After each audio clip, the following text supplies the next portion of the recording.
Episode 61 to 70। अध्याय 61। हाँ, सब मेरी गलती है। ठीक है। एरिक को उम्मीद नहीं थी कि बात इतनी आगे बढ़ जाएगी। मैं कसम खाता हूँ ऐसा दोबारा कभी नहीं होगा। पहले कुछ खा लेते हैं। सेरेना ने फेरिस व्हील की ओर देखा। हम मैकमिलियन की ओर चले गए। कॉर्पोरेशन में थोड़ी देर में।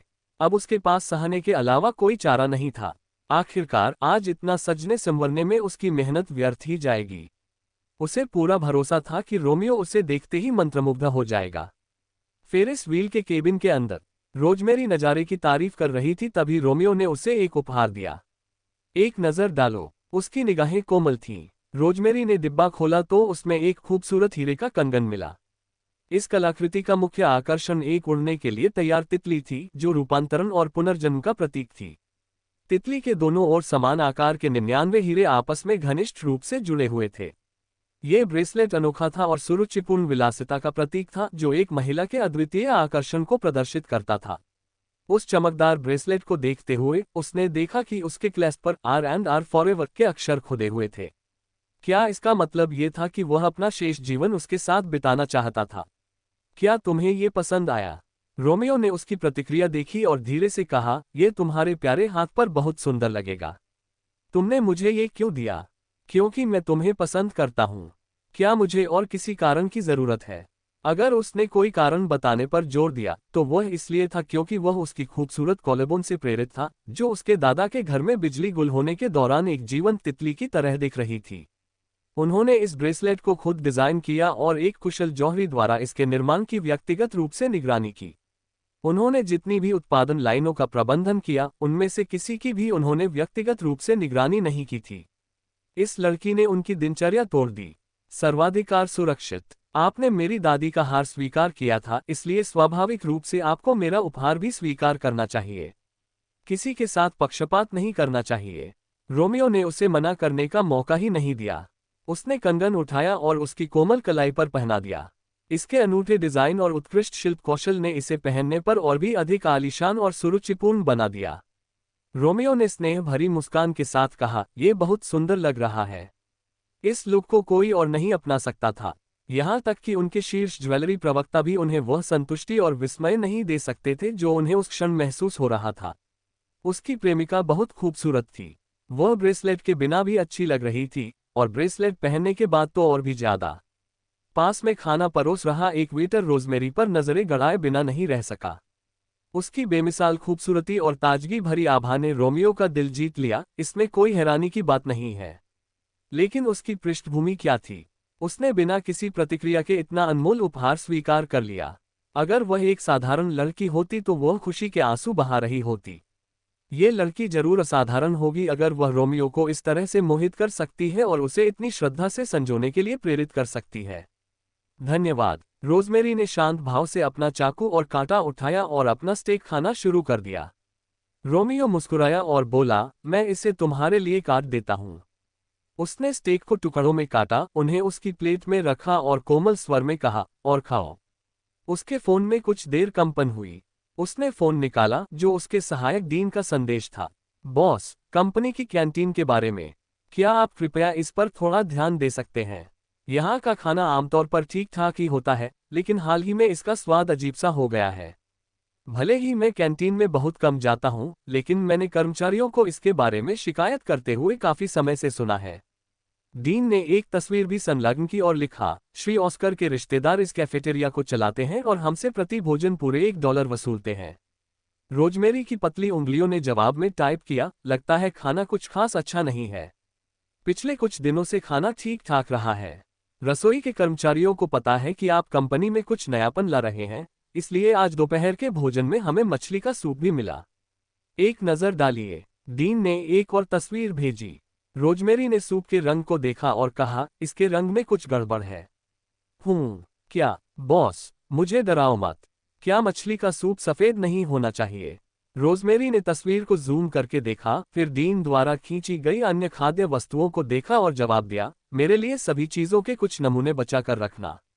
मैं वापस आकर इन्हें देख लूंगी। उसके शब्दों को सुनकर डीन की भूख गायब हो गई। रोमियो ने देखा कि वह लगातार संदेशों का जवाब दे रही थी, व्यस्त हो। कंपनी में कुछ काम है क्या? थोड़ा बहुत। रोजमेरी ने अपना खाना खत्म किया और कंपनी के कैफेटेरिया में जाकर स्थिति का जायजा लेने की योजना बनाते हुए कहा, चलो वापस चलते हैं। वह मुश्किल से खड़ी हुई थी और कुछ कदम ही चली थी कि रोमियो ने उसे वापस अपनी बाहों में खींच लिया। अभी तो बहुत जल्दी है। रोमियो ने उसके खूबसूरत चेहरे को निहारा, थोड़ी देर और मेरे साथ रहो। रोजमेरी थोड़ी झुंझला गई थी। क्या वह पहले ही उसके साथ दोपहर का भोजन नहीं कर चुकी थी? क्या इतना काफी नहीं था? मैं तुम्हें अपने साथ चाहता हूँ। रोमियो ने उसे और कसकर गले लगाया, उसकी खुशबू को महसूस करते हुए बोला, मुझे तुम्हारी बहुत याद आती है। तुम्हें देखकर मेरा मन करता है कि मैं तुम्हारे साथ रहूं। उम्मीद है तुम हमेशा मेरे साथ रहोगी। वहां मौजूद दो वेटर और रेस्टोरेंट मैनेजर, जिन्होंने ये सब सुना, काफी हैरान रह गए। क्या कुख्यात निर्मम और क्रूर रोमियो किसी लड़की से मीठी मीठी बातें कर रहा है? क्या उन्होंने गलत सुना था या अफवाहें झूठी थीं? लोग देख रहे हैं। रोजमेरी के लहजे में बेबसी और झुंझलाहट दोनों झलक रही थी। यह आदमी दिन ब दिन और ज्यादा चिपचिपाहट भरा होता जा रहा था और उसके शब्द भी ज्यादा तीखे होते जा रहे थे। रोमियो ने चारों ओर नजर घुमाई। रेस्टोरेंट मैनेजर और दोनों वेटर्स तुरंत पीछे मुड़ गए अब और उन्हें घूरने की हिम्मत नहीं कर रहे थे। रोज। रोमियो ने अपने सामने खड़ी लड़की को बाहों में कसकर पकड़ लिया। उसकी आवाज मोहक थी, मैं वो सब करना चाहता हूं जो जोड़े करते हैं। रोजमेरी अवाक रह गई। मैं इसे कई बार करना चाहता हूं। मेरे पास समय नहीं है। रोजमेरी हाल ही में उससे इतनी परेशान हो गई थी कि वह मुश्किल से ही कोई निजी काम कर पाती थी। मैं तुम्हारे काम खत्म होने तक इंतजार कर सकता हूं। रोमियो ने उसके इनकार का अनुमान लगाते हुए धीरे से कहा, जब तक तुम मेरे साथ समय बिताने के लिए स्वतंत्र न हो जाओ, तब तक इंतजार करो। फेरिस व्हील धीरे धीरे अपनी चरम सीमा पर पहुंच गया। रोजमेरी की आंखें खूबसूरत शहर के नज़ारे से भर गईं, लेकिन उसे केवल यही सुनाई दे रहा था, मैं तुम्हें पसंद करता हूं। जब से वे मिले थे तब से यह पहली बार था जब रोमियो ने कहा था, मैं तुम्हें पसंद करता हूं। वह थोड़ी अचंभित रह गई। इससे पहले कि वह कुछ प्रतिक्रिया दे पाती, उसने आगे कहा, मुझे तुम्हें इस तरह पकड़ना अच्छा लगता है। मुझे तुम्हारे साथ रहना अच्छा लगता है। मुझे तुम जैसी हो वैसी ही पसंद हो, चाहे तुम्हारा स्वभाव या रूप रंग कैसा भी हो। मुझे सब कुछ अच्छा लगता है। काल ने समय देखा और मिस्टर मैकमिलियन और मिस रोज को लेने की योजना बनाई। लेकिन जैसे ही उसने दरवाजा खोला, उसने देखा कि तीन लोग उसे अजीब से चेहरे बनाकर देख रहे थे, मानो उसे यह कह रहे हों कि वह मिस्टर मैकमिलियन के रोमांटिक पल में दखल न दे। काल ने रोमियो के कबूलनामे को धुंधला सा सुना और पास ही में एक दूसरे से लिपटे हुए उन दो आकृतियों को देखकर उसे यकीन नहीं हो रहा था। रोजमेरी, मुझे तुम पसंद हो। रोमियो ने धीरे से उसके गाल पर चुंबन किया। रोजमेरी को अपने गाल गर्म होते महसूस होने लगे, उसका शरीर थोड़ा गर्म हो गया।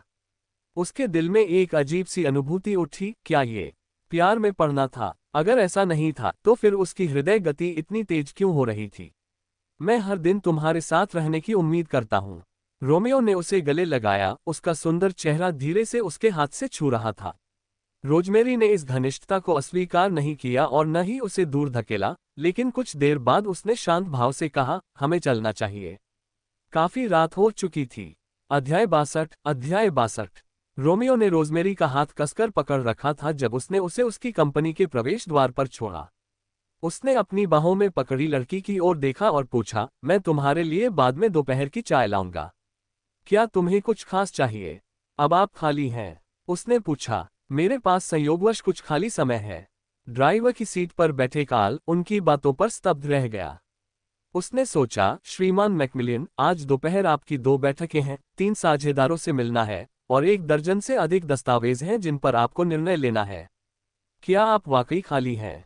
मुझे भूख नहीं है, रोजमेरी ने कार से उतरने की तैयारी करते हुए कहा। रोमियो ने उसे कसकर गले लगाया और बोला, बस थोड़ी देर और, हमें देर होने जा रहे हैं। बस थोड़ी देर और, उसने उसकी मीठी खुशबू को सूंघते हुए जोर देकर कहा। यह मदहोश कर देने वाली थी। आज दोपहर मेरे लिए कुछ खाने को मत लाना, रोजमेरी ने थोड़ी बेबसी भरी आवाज में कहा। मैं थोड़ी व्यस्त हूँ। क्या आपको मेरी मदद की जरूरत है? नहीं। कुछ देर तक रोमियो द्वारा रोके जाने के बाद रोजमेरी आखिरकार उसकी पकड़ से छूटने में कामयाब हो गई और जल्दी से अपने साथियों की ओर चल पड़ी। श्रीमान मैकमिलियन, ऐसा लगता है कि मिस रोज को जल्दी जाना था। काल ने रोजमेरी को जाते हुए देखते हुए कहा। उसने पीछे देखने वाले शीशे में देखा तो पाया कि रोमियो की निगाहें उस लड़की पर टिकी हुई थीं। ओह, और मिस्टर मैकमिलियन, रेस्टोरेंट मैनेजर ने मुझसे कहा है कि मैं आपको ये दूं। कार्ल ने अपना फोन अनलॉक किया और रोमियो के फोन पर 1 दर्जन तस्वीरें भेज दी।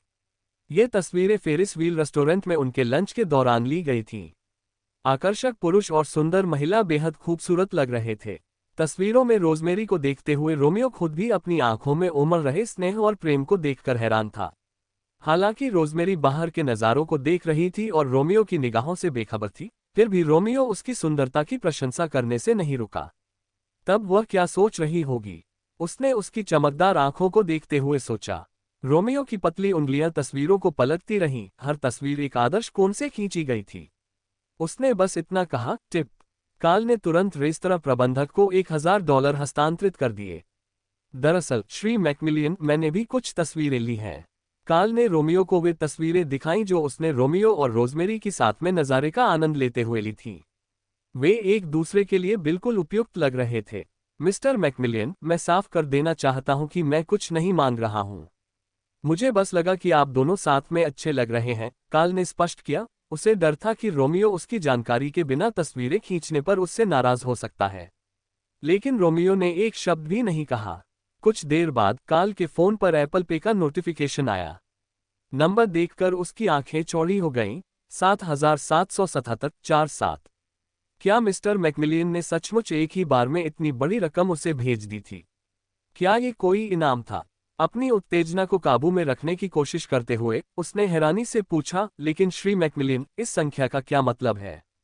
रोमियो ने हर तस्वीर को सहेज कर रखा, फिर सहजता से समझाया, इसका मतलब है कि रोज और मेरी कहानी 7 नंबर की तरह भाग्यशाली होगी।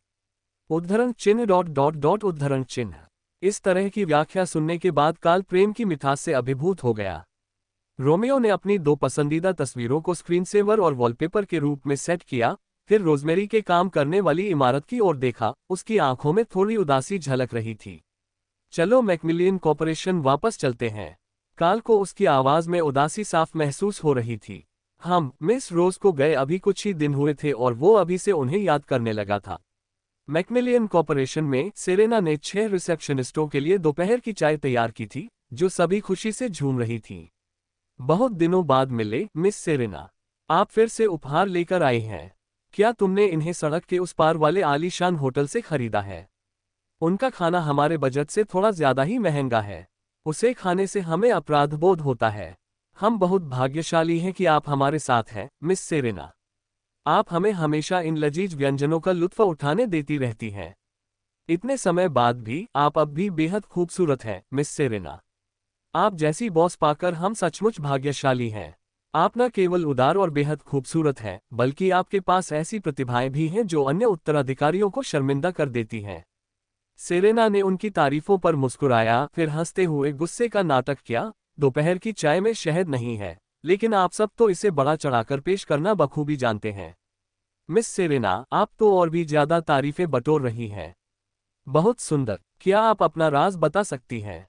रिसेप्शनिस्टों में से एक सेरेना को घूर रही थी, अपनी ठुड्डी को हाथों में टिकाए हुए, उसकी बेदाग त्वचा की प्रशंसा कर रही थी जिस पर एक भी मुहासा दिखाई नहीं दे रहा था। ज्यादा उम्मीदें मत रखिए, मिस सेरेना। जो स्किन केयर प्रोडक्ट्स इस्तेमाल करती हैं, वे शायद हमारे लिए बहुत महंगे हैं। सेरेना उनकी बातचीत सुन रही थी और कुछ कहने ही वाली थी कि तभी उसने देखा कि वे सब अचानक खड़े हो गए। उन्होंने जल्दबाजी में खुद को ठीक किया और आदरपूर्वक अभिवादन किया। शुभ दोपहर, श्री मैकमिलियन। सेरेना ने मुड़कर देखा तो रोमियो वापस आ चुका था। रोमियो। इससे पहले कि सेरेना उसके पास पहुंच पाती, कई वरिष्ठ कर्मचारी दौड़कर आए और रोमियो पर जरूरी मामलों की बौछार कर दी, फिर तेजी से लिफ्ट की ओर चल पड़े जैसे कि यह सेरेना का बुलावा हो। कार्ल पीछे रुक गया और सेरेना का रास्ता रोकते हुए बोला, मिस सेरेना, आप रोमियो को ढूंढ रही हैं। मैं रोमियो के लिए दोपहर की चाय लाई हूं। और तुम्हारे लिए भी, कार्ल। मैं रोमियो से कुछ बात करना चाहती थी। सेरेना ने जाते हुए उस व्यक्ति पर एक नज़र डाली, वह थोड़ी चिंतित थी। कार्ल उसे आगे बढ़ने से रोक रहा था, उसे असहाय छोड़ रहा था। मुझे वाकई रोमियो से मिलना है। रोमियो को कुछ अत्यावश्यक कार्यों को निपटाना है। मैं उसका इंतजार कर सकता हूँ। रोमियो को काम खत्म करने में थोड़ा समय लग सकता है। शायद आप पहले घर जा सकती हैं, मिस सेरेना। आप रोमियो को कभी भी कॉल या मैसेज कर सकती हैं। नहीं, कोई बात नहीं। मैं ऊपर इंतजार करूंगा। कुछ बातें हैं जो मैं उनसे आमने सामने कहना चाहता हूँ। सेरेना ने आगे बढ़ने की कोशिश की, लेकिन कार्ल उससे लगातार रोकता रहा। अगर आपको किसी चीज की जरूरत हो, मिस सेरेना, तो आप मुझे बता सकती हैं। मैं रोमियो को संदेश पहुंचा सकता हूं।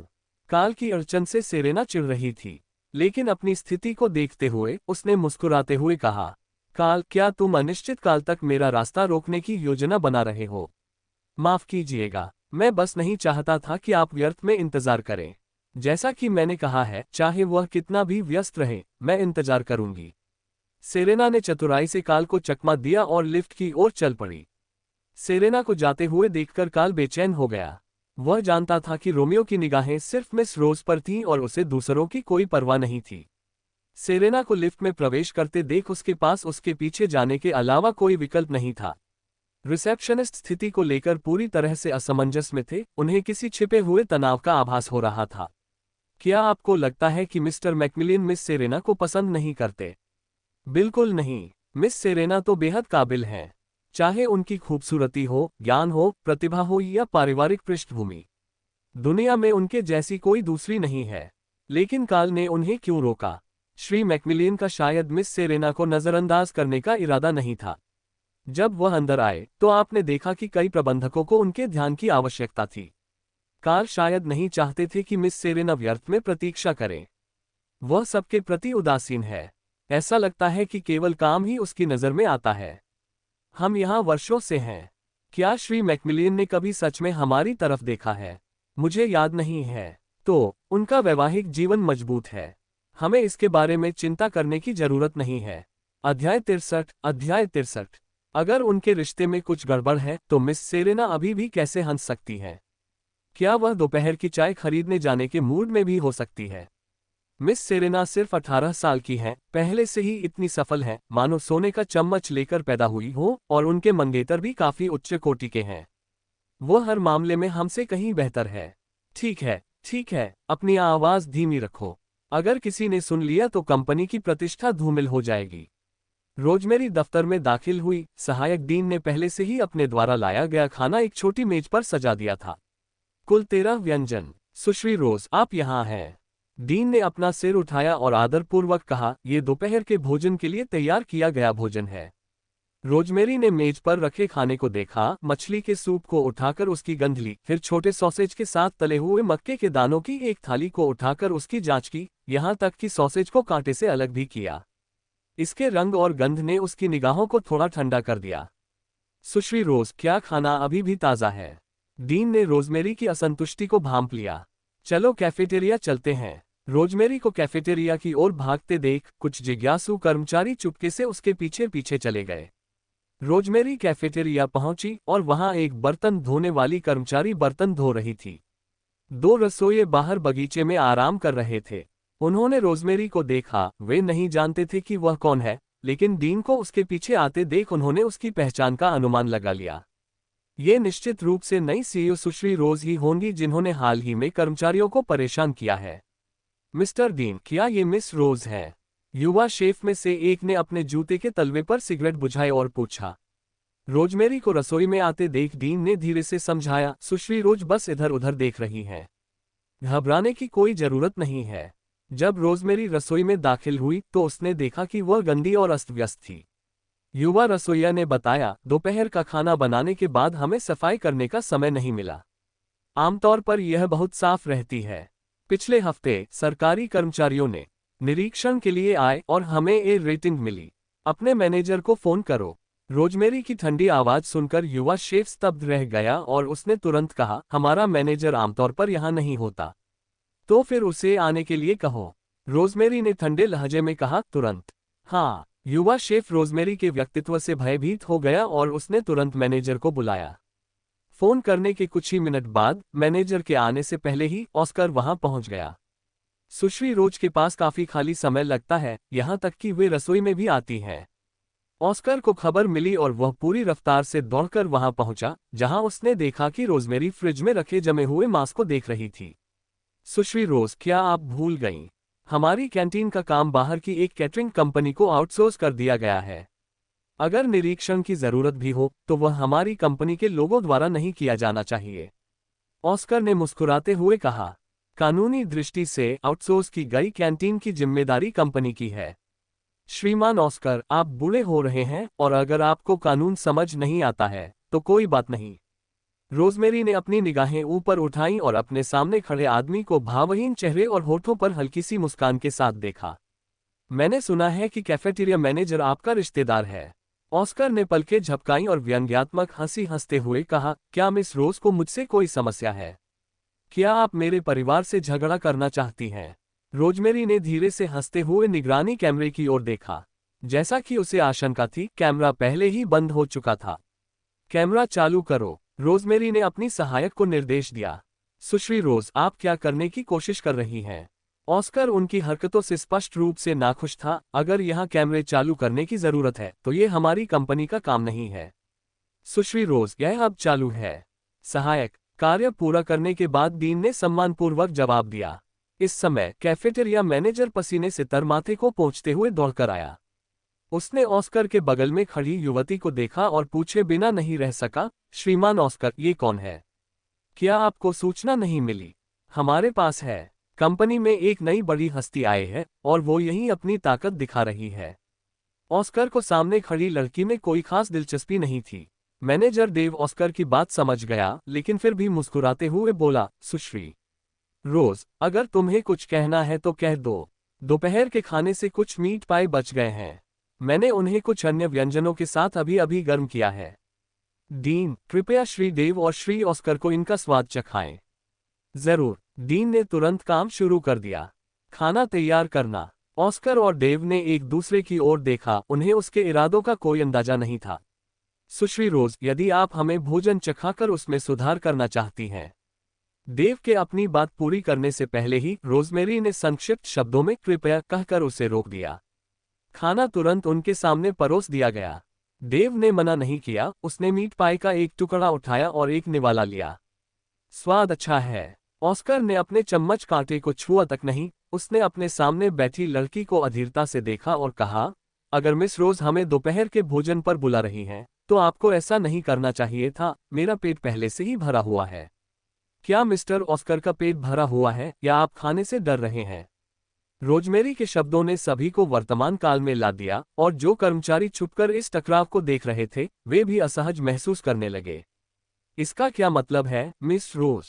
ऑस्कर ने चिढ़कर पूछा। डेव ने जल्दबाजी में बीच में टोकते हुए कहा, ये दोपहर के भोजन के समय रसोइयों द्वारा ताज़ा बनाया गया था, है ना?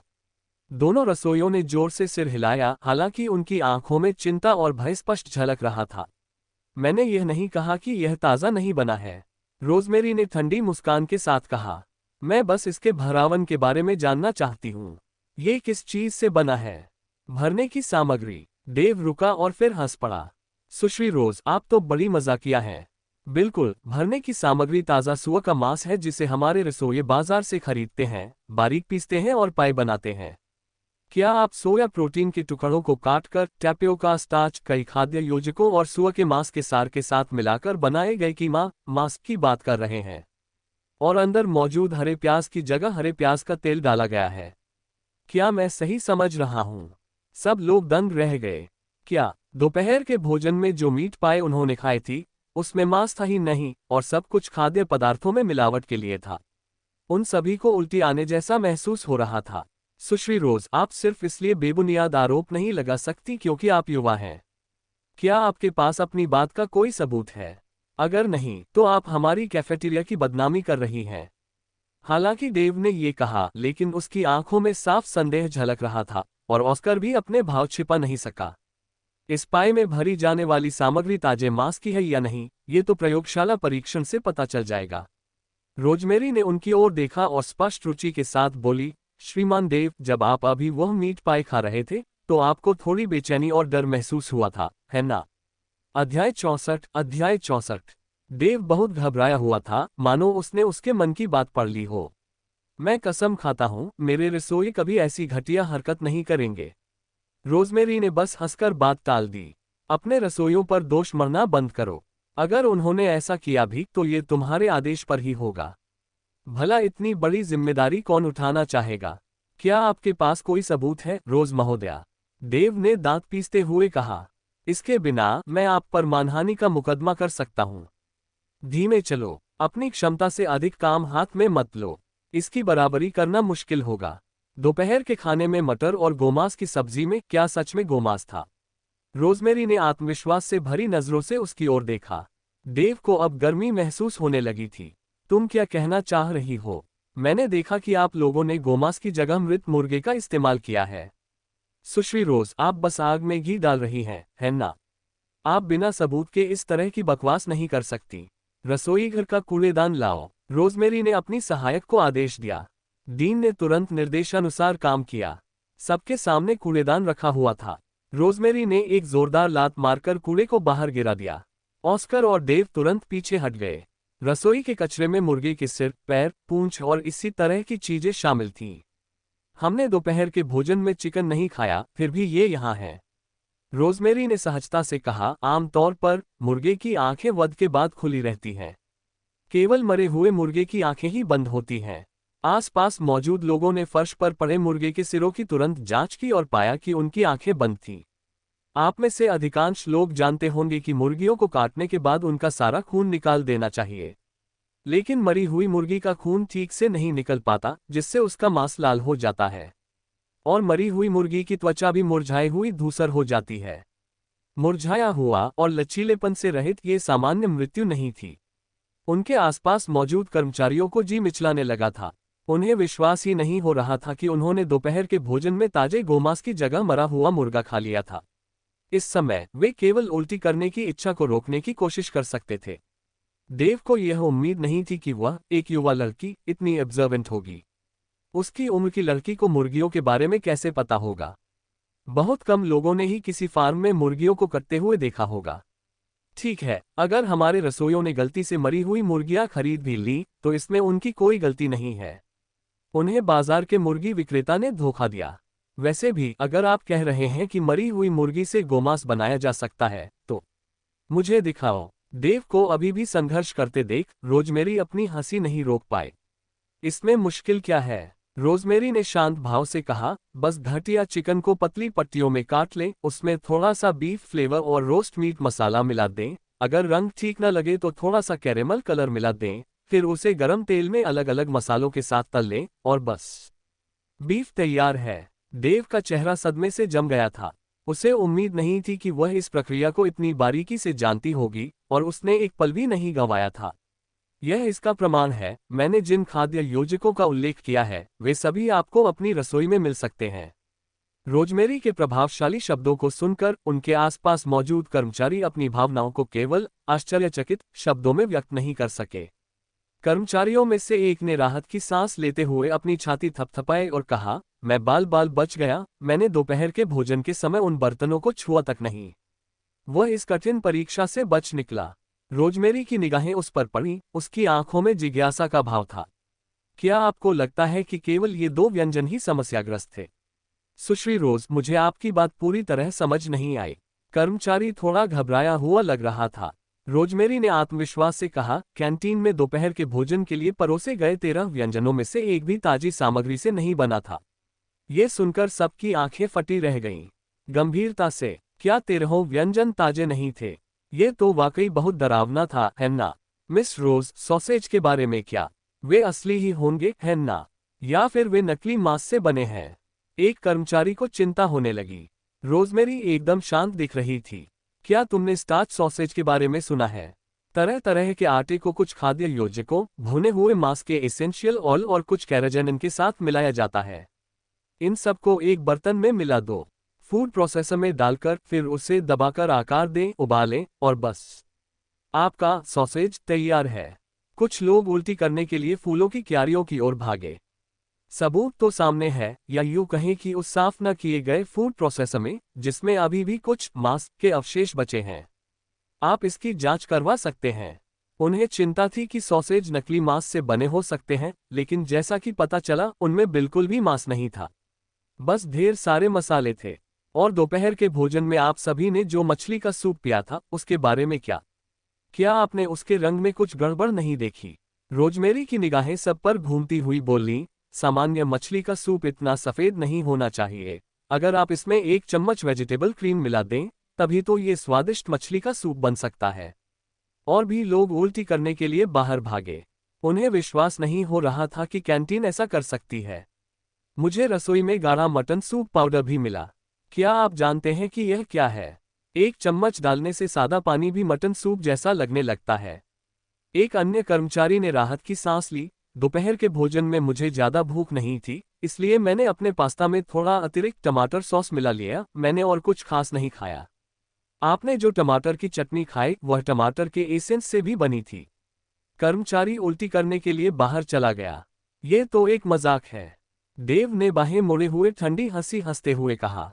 अगर तुम्हें ये सारी चीजें मिल भी गईं, तब भी तुम्हारे पास इस बात का कोई सबूत नहीं है कि रसोइयों ने सचमुच इनका इस्तेमाल दोपहर का खाना बनाने में किया था।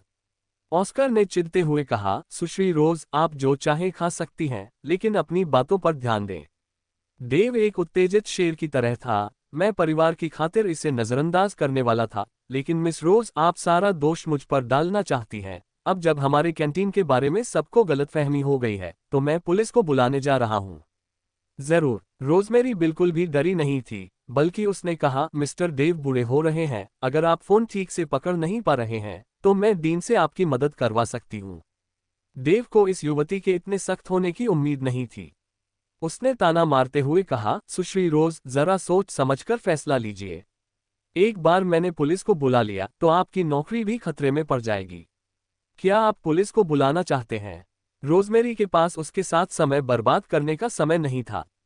अगर आप नहीं बुलाएंगे तो मैं बुला लूंगी।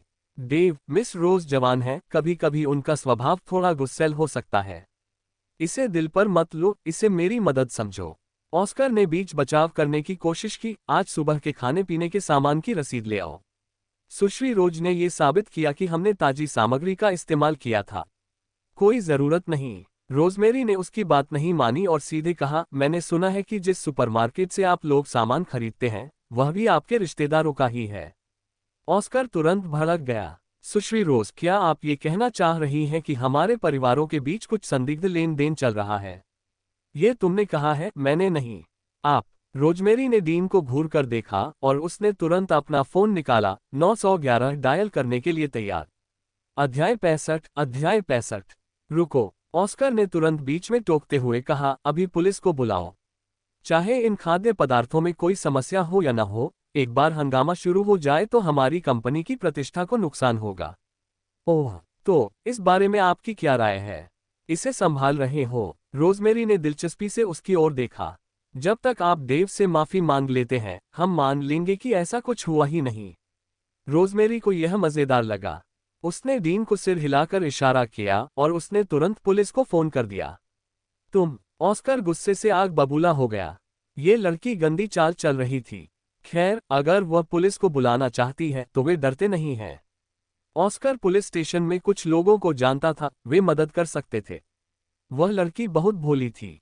उसने अपना फोन निकाला और एक मैसेज भेजा। कुछ देर बाद कुछ पुलिस अधिकारी वहां पहुंचे। उनमें से मुख्य अधिकारी ऑस्कर के लिए अजनबी था। अधिकारी ने पूरी कहानी सुनी और अपने आदमियों को रसोई की सामग्री के नमूने जांच के लिए वापस ले जाने का आदेश दिया। ओह, वैसे रोजमेरी ने निगरानी प्रणाली को हैक कर लिया और हटाए गए सभी फुटेज को बहाल कर दिया। मैंने पिछले 1 साल की सारी निगरानी रिपोर्ट आपके आधिकारिक ईमेल पर भेज दी है। सुश्री रोज, इस छोटी सी समस्या में आपकी मदद के लिए हम आभारी हैं। मुख्य अधिकारी, जो बहुत ही विनम्र थे, निश्चिंत रहें, अगर परीक्षण के नतीजे बताते हैं कि इनमें इस्तेमाल की गई सामग्री घटिया है, तो हम कानून के अनुसार कार्रवाई करेंगे। यदि वे खाद्य सुरक्षा कानूनों का उल्लंघन करते हैं तो उन पर जुर्माना लगाया जा सकता है, उनका लाइसेंस रद्द किया जा सकता है और गंभीर मामलों में उन्हें जेल भी भेजा जा सकता है। ऑस्कर को इस बात का बुरा आभास हुआ। भाई, क्या तुम यहाँ नए हो? मैंने आज केविन वेस्ट को नहीं देखा। तुम उसे जानते हो? कैप्टन जो ने ऑस्कर की ओर देखा। उसकी आवाज में कोई दिलचस्पी नहीं थी। उसे आज ही निलंबित किया गया है। तुम्हें किसी काम के लिए उसकी जरूरत है? अरे नहीं। अच्छा हुआ, किसी ने उसके खिलाफ रिश्वत लेने की शिकायत दर्ज कराई है। अगर तुम अब उससे मदद के लिए मैसेज कर रहे हो तो तुम पुलिस को सबूत दे रहे हो और उसके आरोप और भी गंभीर हो जाएंगे।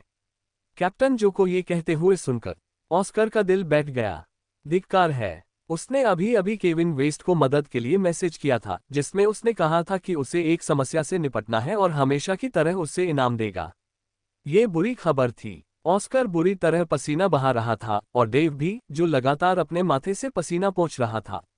उसने कभी नहीं सोचा था कि व्यापार जगत में बिताए उसके साल एक युवा लड़की के हाथों खत्म हो जाएंगे। एक पुलिस अधिकारी उसके पास आया और बोला, कृपया जांच के लिए हमारे साथ आइए। श्रीमान ऑस्कर, मेरी मदद कीजिए।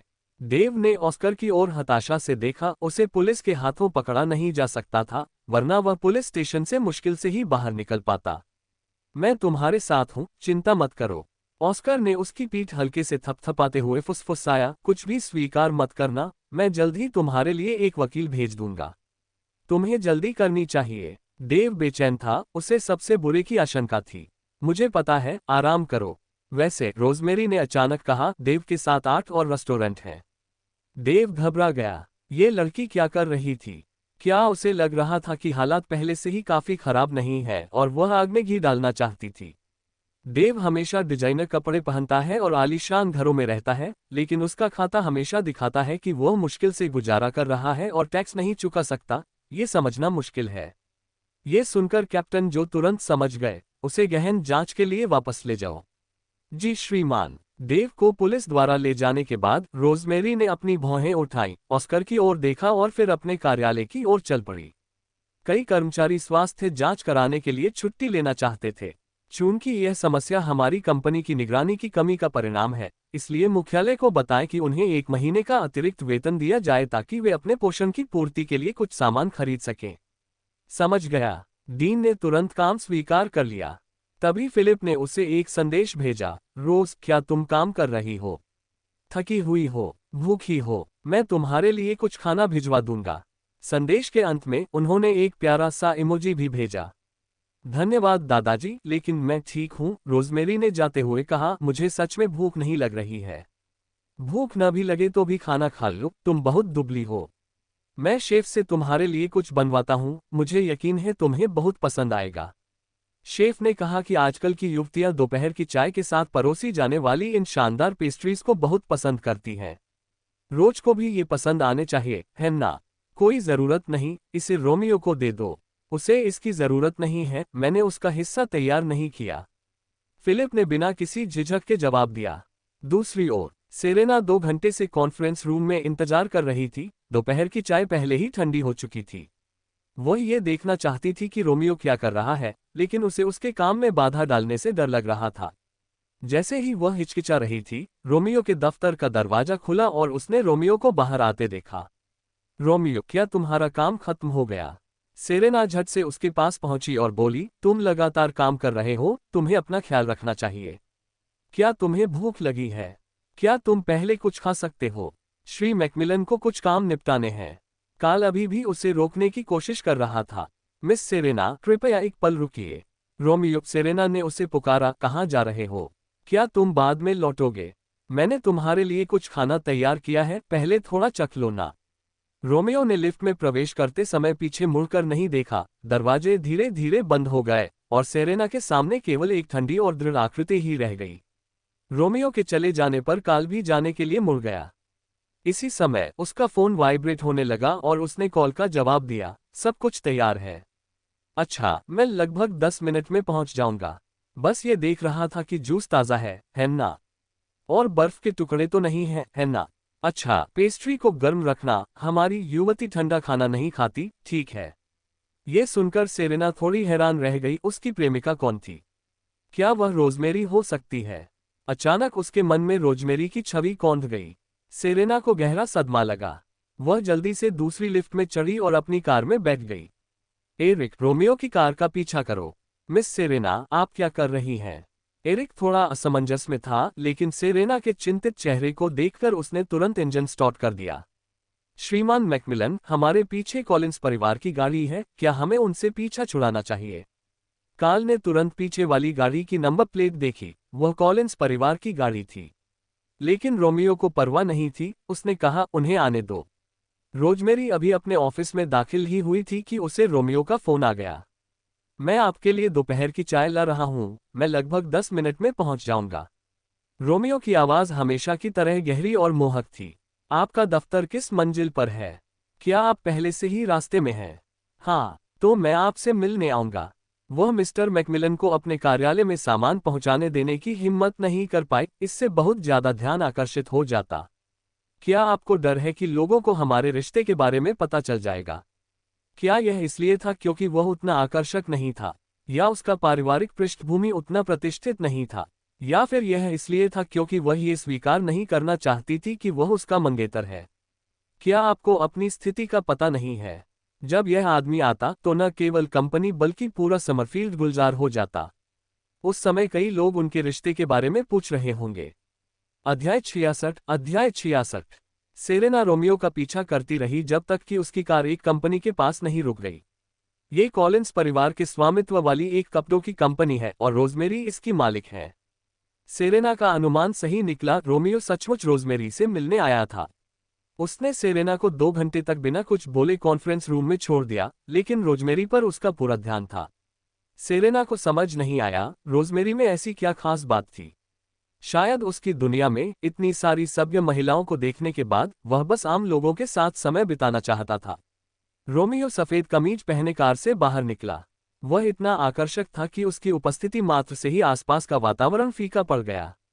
ये वही है, बिल्कुल सही, आते ही सबका ध्यान अपनी ओर खींच लेता है, आसानी से सबकी नजरें उस पर टिक जाती हैं। रोज, क्या तुम बहुत देर से इंतजार कर रही थी? जैसे ही रोजमेरी उसके पास आए, उसने धीरे से लेकिन दृढ़ता से उसे अपनी बाहों में भर लिया। मुझे तुम्हारी बहुत याद आई। रोजमेरी को देखकर, जिसे वह बहुत याद कर रहा था, रोमियो के होठों पर हल्की सी मुस्कान आ गई। ज्यादा देर नहीं हुई, मैं अभी अभी यहाँ आया हूँ। यह एक सार्वजनिक स्थान है, क्या आप थोड़ा शांत रह सकते हैं? वे फिलहाल सड़क किनारे थे, अगर कोई उन्हें देख लेता तो क्या होता? मैं कुछ नहीं कर सकता, अगर मैं तुम्हें थोड़ी देर के लिए गले नहीं लगाऊंगा तो मुझे तुम्हारी और भी ज्यादा याद आएगी। रोमियो ने अपने सुंदर चेहरे पर स्नेह और कोमलता का एक ऐसा भाव लिए उसकी ओर देखा जिसे अधिकांश लोग शायद ही देख पाते। क्या आप व्यस्त हैं? व्यस्त नहीं हूं। क्या तुमने मुझे याद किया? नहीं, तुम व्यस्त नहीं थे और तुम्हें मेरी याद भी नहीं आई। रोजमेरी ने कोई जवाब नहीं दिया। तुम नन्ही बदमाश। रोमियो ने उसे और कसकर गले लगा लिया। मैं तुम्हें 1 और मिनट तक गले लगाकर सजा देने वाला हूं। विरोध मत करना। रोजमेरी को अचानक लगा कि रोमियो थोड़ा बचकाना है। जब भी तुम कंपनी जाते हो तो ऐसा लगता है जैसे गायब हो जाते हो। अगर मैं तुम्हें नहीं ढूंढूंगा तो शायद तुम मेरे बारे में सोचोगे भी नहीं। रोमियो की आवाज में जैसे कोई शिकायत भरी थी। रोमियो की ये बात सुनकर रोजमेरी थोड़ी असहाय महसूस करने लगी। मुझे बहुत सारी चीजों से निपटना है। क्या तुम बाद में मेरे बारे में सोचोगे? रोमियो। रोजमेरी उससे तमीज से पेश आने के लिए कहने ही वाली थी, लेकिन उसने उसका चेहरा ऐसे उठा लिया जैसे वह कोई अनमोल रत्न हो। उसकी आंखों में जो प्रेम था वह रात के आकाश में तारों की तरह चमकीला था। मैं कुछ नहीं कर सकता, तुम्हारा चेहरा बहुत कोमल है। मेरी दोपहर की चाय कहाँ है? रोजमेरी को याद आया कि उसे कुछ काम निपटाने हैं और वह यहाँ ज्यादा देर नहीं रुक सकती। रोमियो ने दोपहर की चाय निकालने से पहले रोजमेरी के चेहरे को छुआ। रोजमेरी ने उसके हाथ में लगभग 1 दर्जन टी बैग देखे और उन्हें लेने से इनकार कर दिया। ये बहुत ज्यादा है, मैं इसे खत्म नहीं कर सकती। सभी, आप अपनी पसंद के चुन सकते हैं। रोमियो ने एक हाथ में बैग पकड़े हुए थे और अनिच्छा से दूसरे हाथ में उसे थामे हुए था, उसके बालों से खेलते हुए पूछ रहा था, क्या तुम मुझे थोड़ी देर के लिए अंदर नहीं बुलाओगी? मुझे अभी भी बहुत कुछ करना बाकी है। क्या तुम बाद में मेरे बारे में सोचोगे? क्या तुम्हें मेरी याद आएगी? रोमियो जवाब पाने के लिए दृढ़ संकल्पित लग रहा था। कोई और विकल्प न होने पर रोजमेरी ने दृढ़ता से उत्तर दिया, हाँ, मुझे भी तुम्हारी बहुत याद आएगी। रोमियो ने अपना सिर झुकाया और धीरे से उसके होठों को चूमा। उसकी स्नेह भरी आंखों में चाहत और प्यार झलक रहा था। मैं काम के बाद तुम्हें लेने आऊंगा। ठीक है। रोजमेरी थोड़ा शर्मा गई, अपना सामान उठाया और जाने की तैयारी करने लगी। रोमियो अब भी उसका हाथ पकड़े हुए था, उसे छोड़ना नहीं चाहता था। मैं नहीं चाहता कि तुम जाओ। जब भी वह उसे देखता, उसे किसी और चीज की परवाह नहीं रहती थी। वह बस उसके साथ रहना चाहता था। रोजमेरी को जरा भी अंदाजा नहीं था कि निर्मम स्वभाव के माने जाने वाले मिस्टर मैकमिलन सार्वजनिक रूप से इतने साहसी हो सकते हैं। अब जब उसे पता चल गया तो उसे यह मजेदार लगा।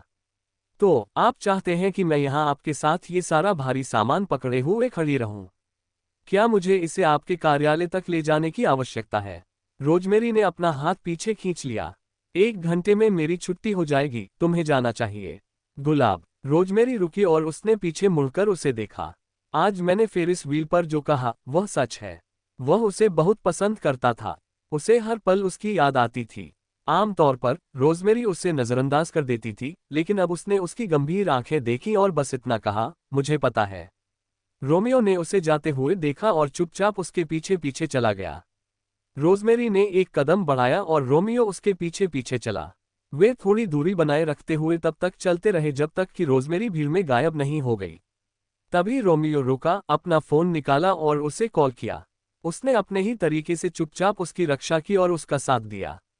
कार में बैठी सेरेना गुस्से से आग बबूला हो रही थी। उसे यकीन ही नहीं हो रहा था कि आमतौर पर शांत रहने वाला रोमियो एक लड़की के प्रति इतना स्नेहपूर्ण व्यवहार करेगा। पता चला कि हमेशा शीर्ष पर रहने वाला वह व्यक्ति प्रेम या स्नेह करने में असमर्थ नहीं था, बस उसे सही जीवनसाथी नहीं मिला था। रोजमेरी से मिलने के बाद से ही उसकी आंखों में प्यार और कोमलता झलकने लगी थी, ऐसा कुछ जो सेरेना ने पहले कभी नहीं देखा था। क्यों? उस बदतमीज लड़की को रोमियो का प्यार क्यों मिला? रोमियो का अनूठा प्यार और स्नेह केवल उसे ही क्यों मिल रहा था? ईर्ष्या की हद तक पागल होकर सेरेना ने अपने नाखूनों को अपनी हथेलियों में गड़ा दिया। वह चुपचाप बैठकर कुछ नहीं कर सकती थी। चाहे धन हो, रूप रंग हो, ज्ञान हो या क्षमता, रोमियो हर मामले में सर्वश्रेष्ठ था। विश्व में उनकी कोई तुलना नहीं थी। वह उस अनूठे प्यार और दुलार को पाना चाहती थी। वह रोजमेरी की जगह लेना चाहती थी और रोमियो के दिल में जगह बनाना चाहती थी। रोमियो को कार के बाहर कंपनी की ओर देखते हुए और फोन पर बात करते हुए देखकर सेरेना समझ गई कि वह रोजमेरी से बात कर रहा था। वे अभी अभी अलग हुए थे, फिर भी वे एक अटूट जोड़े की तरह थे। सेरेना को ऐसा लग रहा था जैसे उसका दिल दर्द से तड़प रहा हो। उसने अपनी अपार ईर्ष्या और उदासी को दबाने की कोशिश की। ड्राइवर, चलो घर चलते हैं। सचमुच एरिक बहुत हैरान था। उसे उम्मीद नहीं थी कि मिस्टर मैकमिलन और मिस रोज का रिश्ता इतनी जल्दी आगे बढ़ेगा। ऐसा प्रतीत हुआ कि मिस सेरेना के पास हस्तक्षेप करने का कोई अवसर नहीं था। उसने अभी गाड़ी का इंजन भी स्टार्ट नहीं किया था कि अचानक उसे फिलिप की गाड़ी आती हुई दिखाई दी। वह चौंक गया। मिस सेरेना, क्या ये फिलिप की गाड़ी नहीं है? सेरेना ने ऊपर देखा और यह बात सचमुच सच थी। क्या फिलिप भी रोजमेरी से मिलने आया था? जब वह ये सोच ही रही थी तभी कार रुक गई। सबसे पहले ब्रॉडी बाहर निकला, जो कंपनी के प्रवेश द्वार पर रोमियो को देखकर आश्चर्यचकित रह गया। युवक स्वामी, आप यहाँ क्या कर रहे हैं? अध्याय 67। रोमियो को उसके आने पर कोई हैरानी नहीं हुई। मेरे दादाजी ने तुम्हें भेजा है ना? हाँ, दादाजी ने मिस रोज के लिए दोपहर की चाय तैयार करने के लिए फ्रांस से एक बेहतरीन पेस्ट्री शेफ को बुलाया था। जैसे ही ब्रॉडी ने ये कहा, उसने जल्दी से कार से सामान निकाला और फिर माफी मांगते हुए कहा, लेकिन तुम्हारे लिए कुछ नहीं है। कोई चिंता नहीं। रोमियो ने कंपनी की ओर देखा। जब तक रोजमेरी खुश थी, वह भी खुश रहेगा। मास्टर, क्या आप मिस रोज को दोपहर की चाय देने भी आए हैं? हाँ। क्या मैं बहुत देर से पहुंचा? ब्रोडी थोड़ा नाराज लग रहा था। उसे पता था कि दोपहर की चाय पेस्ट्री शेफ ने खुद बेहतरीन सामग्री का इस्तेमाल करके तैयार की थी। दादाजी ने इसे बनाने में बहुत मेहनत की थी। यदि सुश्री रोज ने पहले रोमियो का बनाया खाना खा लिया और फिर उनका पेट भर गया और फिलिप द्वारा भेजी गई पेस्ट्री खाने की भूख नहीं बची, फिलिप का दिल टूट जाएगा। तभी ब्रॉडी ने कंपनी से बाहर आती हुई एक जानी पहचानी आकृति को देखा। वह तुरंत उसके पास गया और आदरपूर्वक सामान सौंपते हुए बोला, मिस रोज, फिलिप ने मुझे यही सामान आपके लिए लाने को कहा था।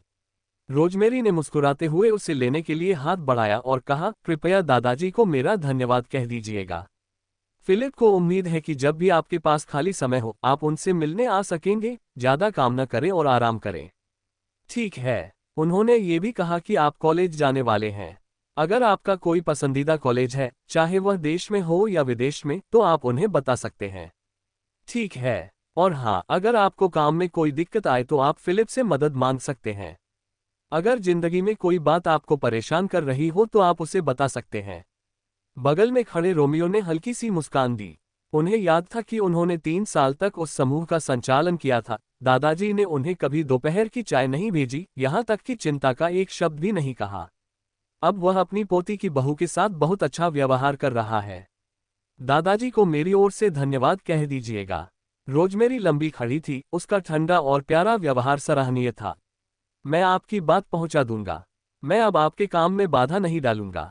इतना कहकर ब्रॉडी ने अपने बगल में बैठे रोमियो की ओर देखा और फिर आदरपूर्वक कहा, स्वामी जी, मैं अब चलता हूँ।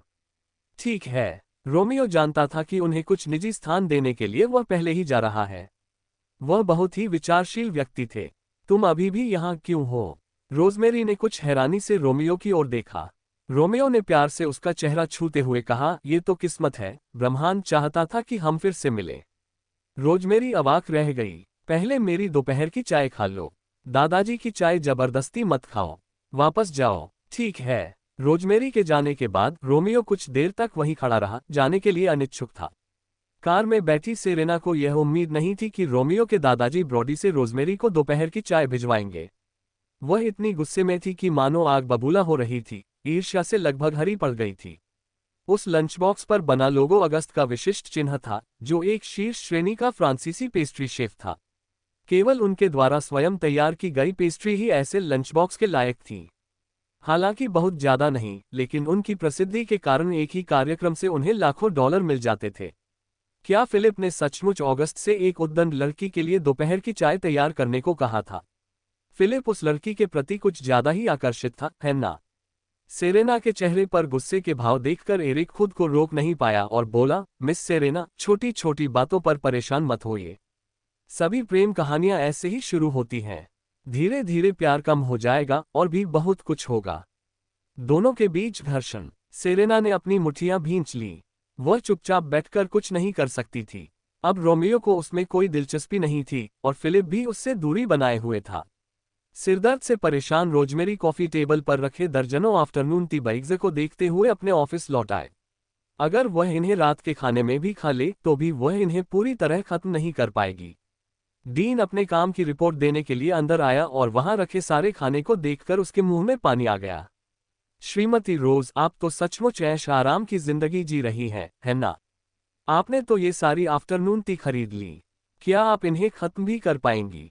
जो चाहो ले लो। रोजमेरी को दोपहर की चाय पसंद नहीं थी, इसलिए वह इसे बर्बाद करने के बजाय साझा करना बेहतर समझती थी।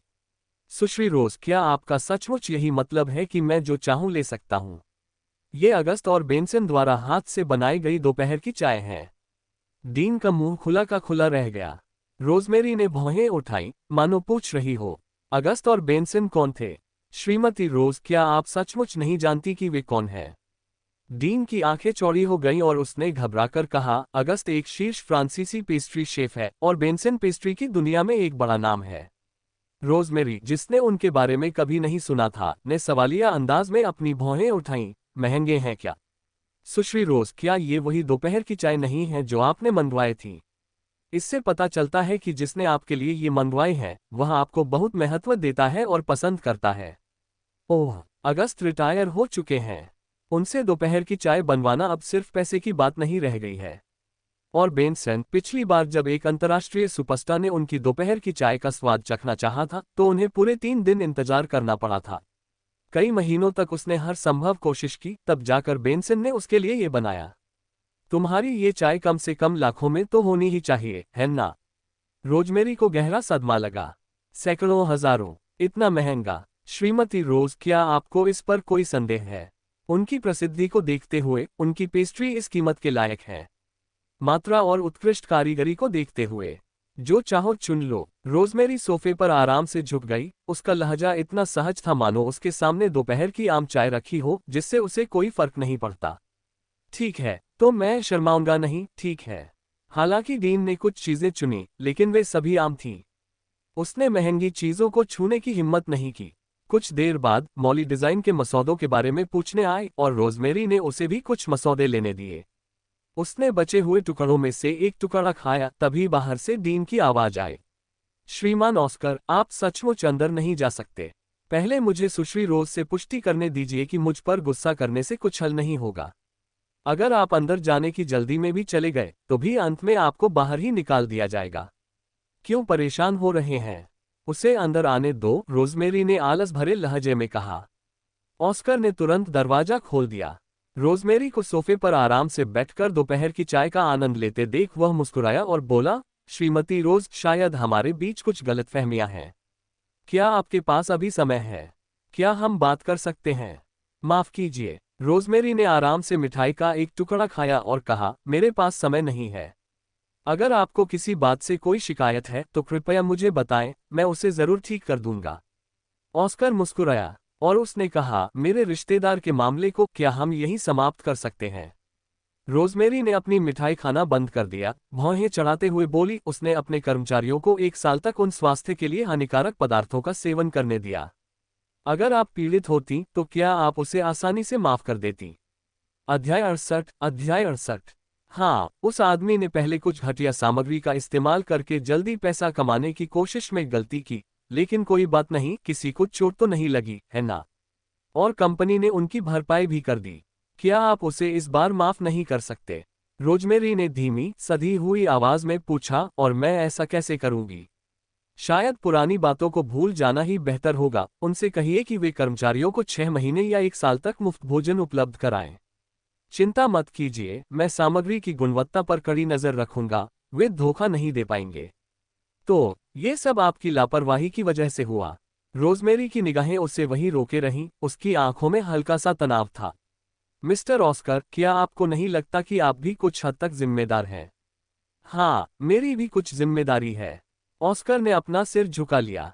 अगर कोई और रास्ता होता तो वह इस महिला से मदद मांगने नहीं आता। अगर आपको कर्मचारियों द्वारा मिलावटी भोजन खाने से कोई आपत्ति नहीं है तो आप खुद ऐसा क्यों नहीं करते? 1 साल तक खुद खाकर देखिए, फिर हम बात कर सकते हैं। श्रीमती रोज, क्या आप मेरा मजाक उड़ा रही हैं? ऑस्कर ने आकर्षक मुस्कान के साथ कहा, 1 साल में मेरा रिश्तेदार जेल का खाना खा रहा होगा। क्या जेल का खाना मिलावटी खाने से बेहतर नहीं है? कम से कम ये सेहतमंद तो है। ऑस्कर पूरी तरह से अवाक रह गया था। कंपनी के उपाध्यक्ष के तौर पर आपने घटना के तुरंत बाद अपने कार्यों पर विचार नहीं किया, न ही कर्मचारियों को मुआवजा देने के बारे में सोचा। इसके बजाय आपने अपने रिश्तेदार का बचाव किया। मुझे सच में समझ नहीं आता कि आप में मुझसे इस बारे में बात करने की हिम्मत कहाँ से आती है। अगर आप उम्मीद कर रहे हैं कि मैं इसे निजी तौर पर सुलझाऊं, तो मुझे खेद है, लेकिन मैं ऐसा नहीं कर सकता।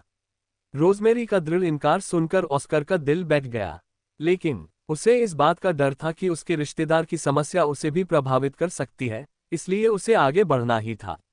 सुश्री रोज, हमारे परिवार एक दूसरे के बहुत करीब हैं। उनकी मां इस साल 89 साल की हो गई हैं और उन्हें उनके गिरफ्तार होने की खबर सुनकर गहरा सदमा लगा। उन्होंने मुझसे उनकी मदद करने की गुहार लगाई। उनका परिवार भी मेरे पास आया। मैं सचमुच अपनी सबसे मुश्किल स्थिति में थी। हम बिल्कुल हताश हो गए थे और इसीलिए मैं आपके पास आया, मुख्य रूप से इसलिए क्योंकि हम उसे इस तरह पीड़ित होते हुए नहीं देख सकते थे। और आप अपने कर्मचारियों को कष्ट सहते हुए देख सकते हैं। रोजमेरी ने आंखें ऊपर उठाते हुए पूछा, इस मामले में बातचीत की कोई गुंजाइश नहीं है, श्री ऑस्कर। आपको अपनी स्थिति पर विचार करना चाहिए। देव आपका रिश्तेदार है और जो कुछ हुआ है, मुख्यालय निश्चित रूप से इसकी गहन जांच करेगा। ये सुनकर ऑस्कर का दिल पूरी तरह से बैठ गया।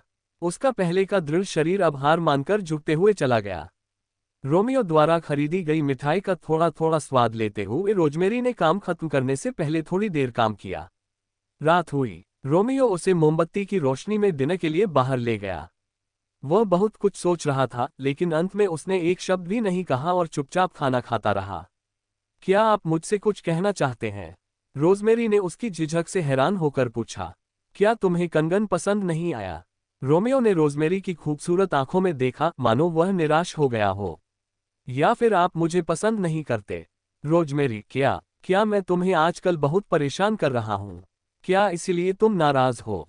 रोमियो ने एक गर्म तौलिया उठाया और धीरे से उसके होठों के कोने पर लगी सॉस को पोंछ दिया। उसकी आंखें गर्मजोशी और उत्सुकता से भरी हुई थीं।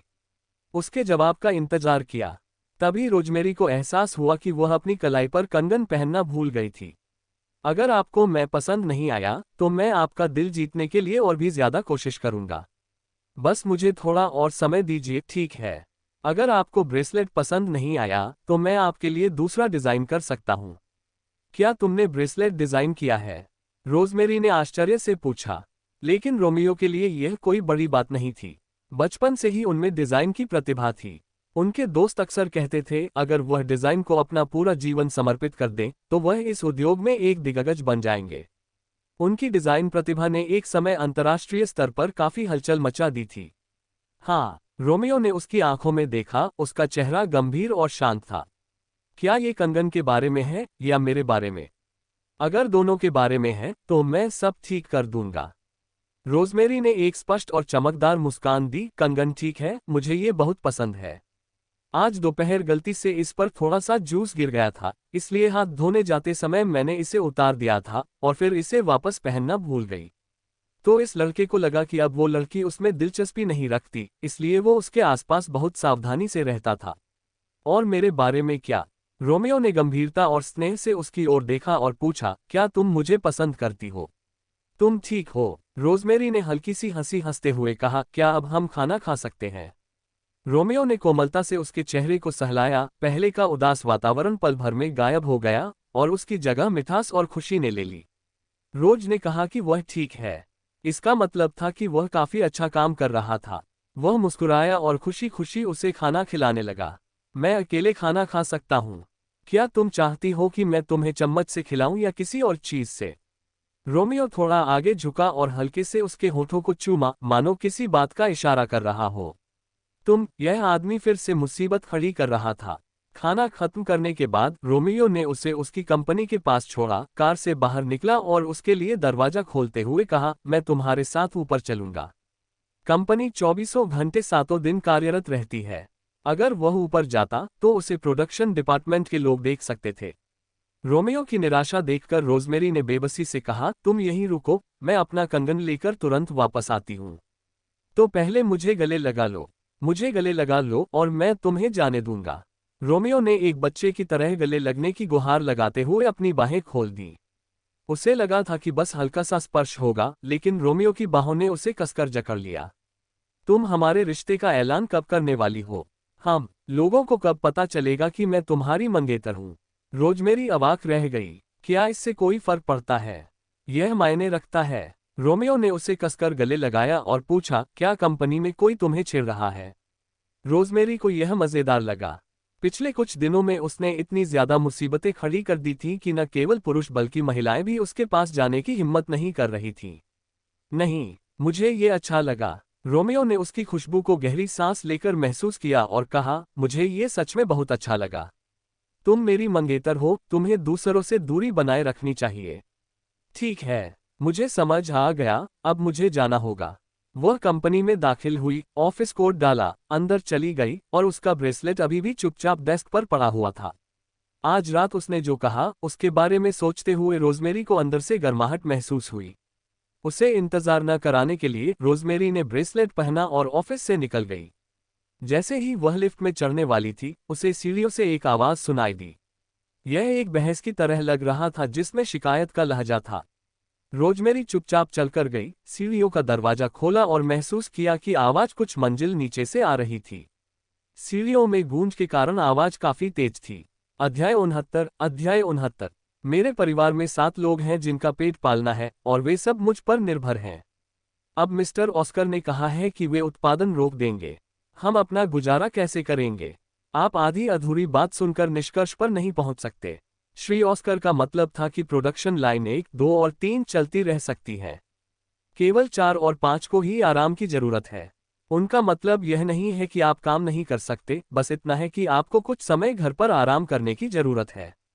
कितने दिनों का अवकाश? 7 लोगों का भरण पोषण करना है, मैं एक दिन भी खाली नहीं बैठ सकता। पसंद हो या ना हो, यही होना तय है। अब कोई समझौता नहीं चलेगा। क्या मिस्टर ऑस्कर ने पिछले साल कभी आपके साथ कुछ गलत किया है? क्या आपको दिख नहीं रहा?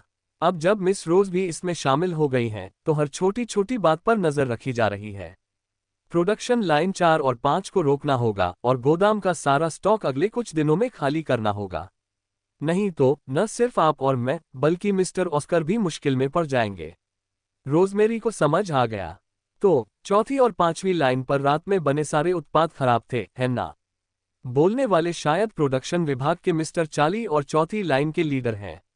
उन्होंने बताया कि गोदाम में रखा सारा स्टॉक अगले कुछ दिनों में खाली करना होगा। तो ये सामान जरूर संदिग्ध है। चुपचाप रोजमेरी गलियारे से बाहर निकली और पहली मंजिल पर स्थित गोदाम की ओर चल पड़ी। रात के समय गोदाम में कोई पहरा नहीं था। रोजमेरी अपने फिंगरप्रिंट से गोदाम का दरवाजा नहीं खोल पाए।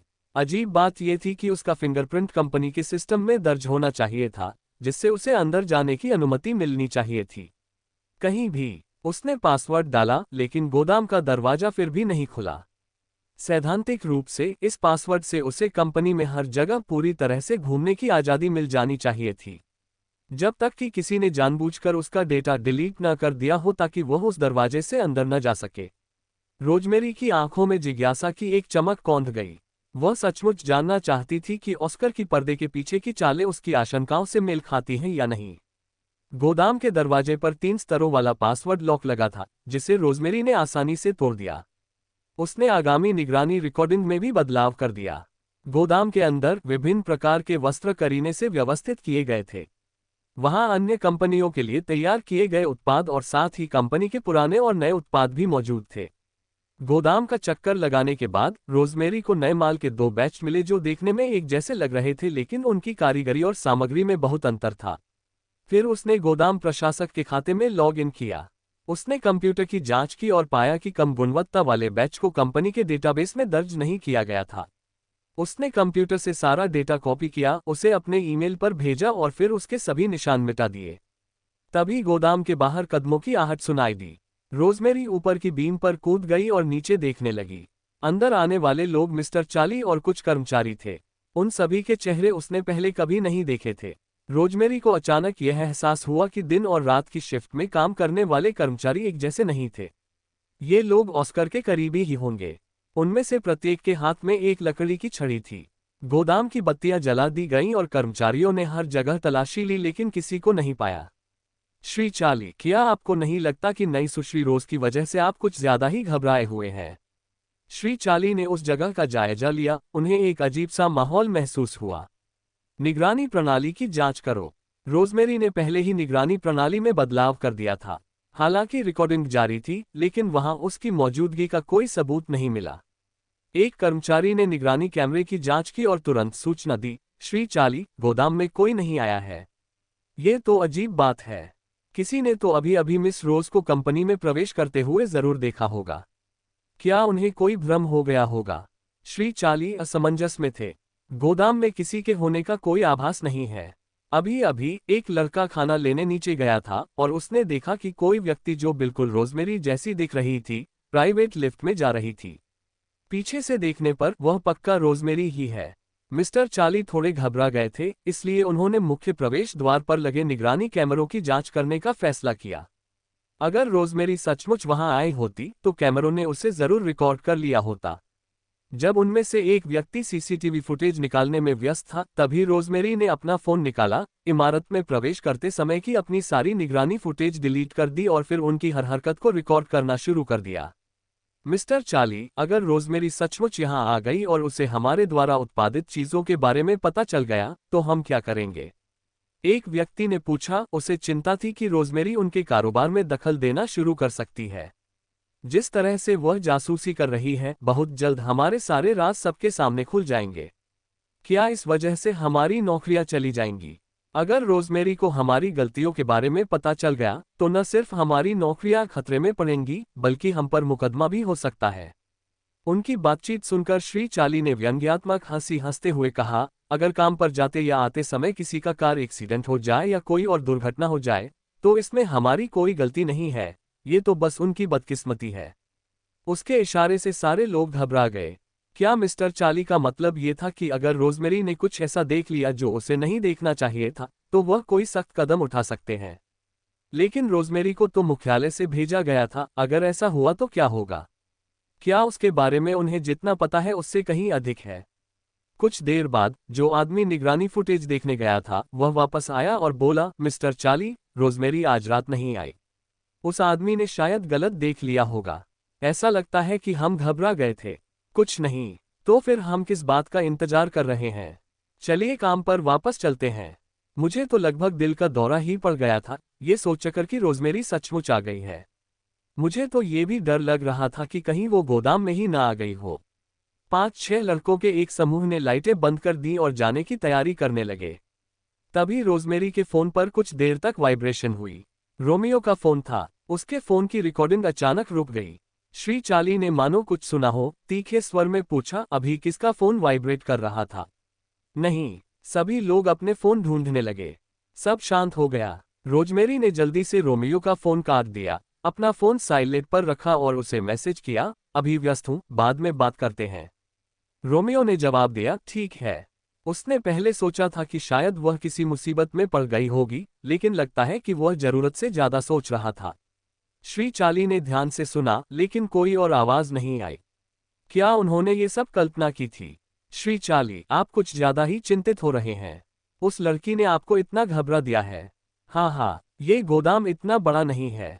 अगर कोई यहाँ छिपा होता तो हम उसे अब तक ढूंढ लेते। वे हंसते हुए चले गए और मिस्टर चाली को अपने साथ घसीटते हुए ले गए। गोदाम का दरवाजा बंद था। रोजमेरी की आंखों में उदासी की एक झलक दिखाई दी। ऐसा लग रहा था कि उनके रहस्य उसकी सोच से भी कहीं गहरे थे।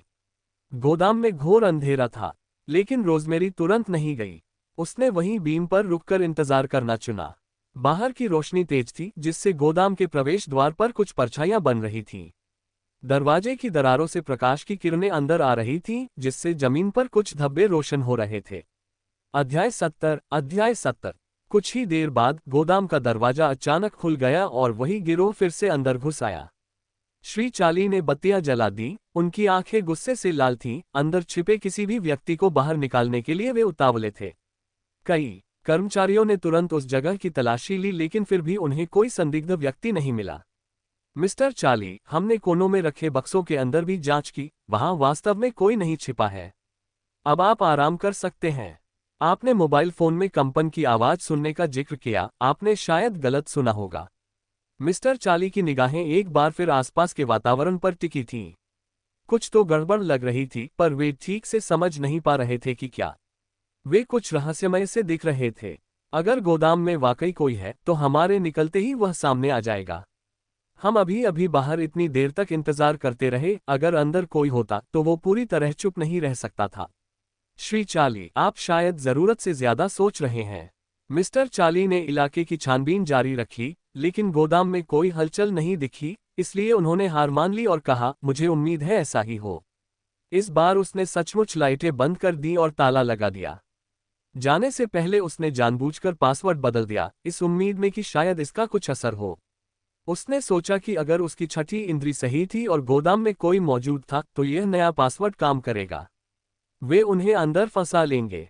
अगर कोई नहीं होता, तो भविष्य में अगर किसी को पुराना पासवर्ड मिल भी जाता, तब भी वो अंदर नहीं जा पाता।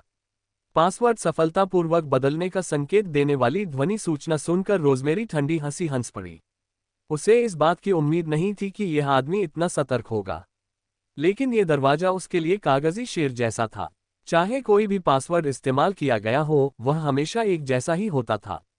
इस दुनिया में ऐसी कोई व्यवस्था नहीं थी जिसे वह तोड़ न सके, भला एक साधारण दरवाजा उसे कैसे कैद रख सकता था।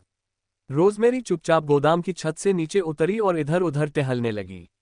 उसने एक कोने में घटिया कपड़े का ढेर देखा, जिसका इस्तेमाल शायद उन घटिया नए उत्पादों को बनाने में किया जाता था। उसकी आंखें धुंधली हो गईं, फिर उसने कंपनी के निगरानी तंत्र को हैक करके ये सुनिश्चित किया कि दरवाजा खोलने और बाहर जाने से पहले बाहर कोई नहीं था। रोमियो 40 मिनट से बाहर इंतजार कर रहा था। आखिरकार उस जानी पहचानी आकृति को बाहर आते देख वह दौड़कर आगे बढ़ा और लड़की को अपनी बाहों में भर लिया। सब हो गया। मैं तुम्हें घर छोड़ दूंगा। देर हो रही थी, इसलिए रोमियो उसे रिफ्लेक्शंस विला तक ले गया। एडिथ बगीचे की देखभाल कर रही थी जब उसने मिस्टर मैकमिलन को अपनी युवती को घर ले जाते हुए देखा।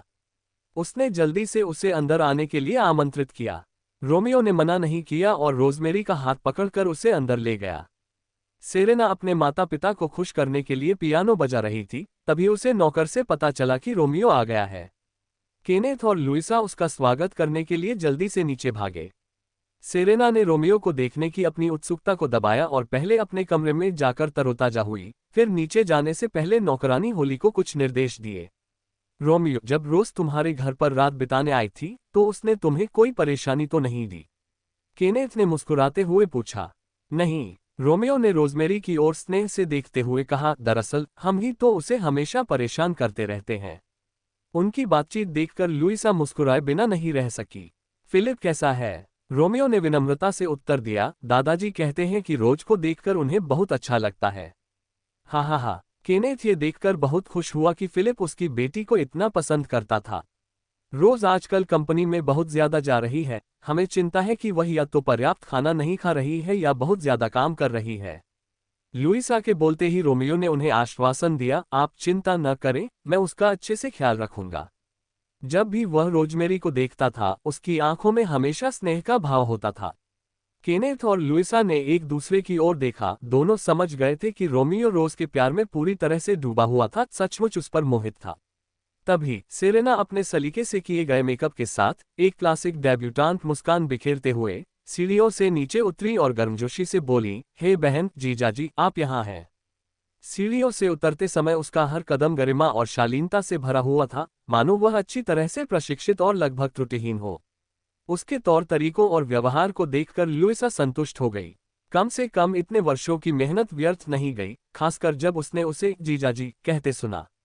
ये स्पष्ट था कि वह अपनी सीमाएं जानती थी। वह सिर्फ इसलिए रोज की जगह लेने की कोशिश नहीं करेगी क्योंकि वह पहले रोमियो से सगाई कर चुकी थी और मैकमिलन परिवार में कदम रखना चाहती थी। रोजमेरी ने सेरेना के हल्के मेकअप को देखा और हल्के ढंग से प्रतिक्रिया दी। रोमियो की निगाहें स्नेह से भरी हुई रोजमेरी पर टिकी रहीं। क्या हम कल सुबह नाश्ते के लिए बाहर चलें?